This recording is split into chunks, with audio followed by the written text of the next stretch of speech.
Hello and welcome to Blockchain Gaming World with me, Jon Jordan. So in this video today we're going to have a quick look at the Sandbox's new incentivized liquidity provision program, effectively a staking program, and it just launched yesterday. And what this is encourages users to stake their REVV token and their SAND token into a Uniswap liquidity pool, and then take those LP tokens and then stake them into this smart contract through this web interface. And the point of doing that is that there are these 4 NFTs are exclusive NFTs. There's only 125 of each, so 500 NFTs in total, and these will be kind of rewarded, or these can be purchased by people when they earn this REVV. I don't know how you pronounce it. when you earn one of these, so 1.0 whatever, you can claim it, and then that is effectively like I suppose like a ticket to then claim one of these NFTs. Once the claim mechanic isn't here yet. Oh, here it is. It's unstaking claim, so you can do it that way. And you randomly get one of those 4, so you can't pick one of those 4. So that's all well and good, I guess. So the Sandbox has done, or Animoca Brands, the company behind the Sandbox, has done quite a lot of these kind of staking mechanics. Up to this point, they've generally been for tokens. So there's still an ongoing SAND ETH liquidity pool staking program where you earn SAND.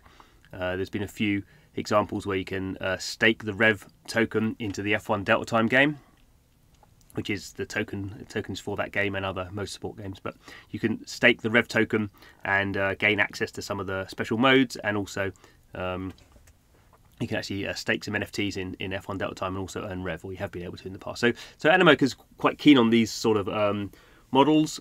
That kind of makes sense. They've been very popular in DeFi over the last 6 months. Also, with the Sandbox in particular, there's a lot of SAND token knocking around, and the Sandbox isn't live yet, and won't be live really, I don't think, for a few months yet. So there's going to be, hopefully they're going to do their first kind of test, gameplay test later on in January, although they've gone quite quiet on that. So anyway, there's a lot of people have got a lot of SAND, and the price of SAND hasn't really gone up compared to other cryptocurrencies. So you can imagine they want people to be find a use for their SAND while they're waiting for the Sandbox to be released. The SAND will be a token that you can use to buy assets in the Sandbox, as well as other things, I guess. So that's all kind of well and good. You can see here in terms of the nuts and bolts of how it works. This is what's currently staked. So 1.1 million of these REVV SAND LP tokens have been staked. You can see I've staked 4,883.5 effectively. So I've got a tiny percentage of this whole amount. And that to some degree is an issue. Not particularly for me. I don't personally I don't care, but I think there is an issue in general when it comes to blockchain reward programs. So you can see here I've earned 0.072 of this token in about a day. So all other things being considered, I would actually earn one of these REVV tokens in about 13 days. I think I did the maths, which in a sense is fine because this is going to run for a month.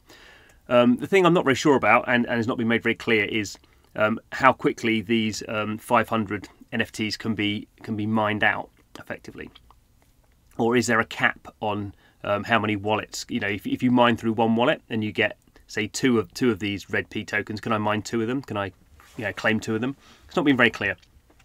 And I think looking at other projects that are similar to this, so the one that springs to mind is the meme project, which is nothing to do with games. It's an art project, and you have the meme coin. You buy the meme coin, you stake it. It generates a token called pineapples, and then you spend the pineapples on the NFTs. That's a bit different in the sense that there's lots of different kind of crypto art NFTs, and there's over a dozen now, probably a couple of dozen through the meme project, and they all have different prices, and you choose them. There's not random drop. But the main thing about meme is you can only stake 5 meme tokens into any one collection. So that basically puts friction into the system for these crypto whales who can easily buy millions of dollars worth potentially of these tokens and stake them all, and then potentially hoover up these rewards before the kind of likes of me with my very small, $200 worth. I can't even remember how much it is, something like that. A very small amount here. So potentially the system is, in 2 weeks' time, I could claim one of these. By that stage, it may be that there's none of these left. It also is the situation, as far as I understand it, that as this LP value goes up, obviously my percentage of it goes down. So I'm going to earn less of this over time. So if this doubles, then my earning rate is going to drop. It's going to halve. That's how I understand it. There's obviously ways you could do it, which wouldn't allow that, but I don't think this is overly complicated. So as I say, personally, I don't really care. I mean, it would be nice to have one of those NFTs. If I really care less about them, I could go and buy one, obviously on OpenSea. When they've all been claimed, I'm probably not that bothered, to be absolutely honest.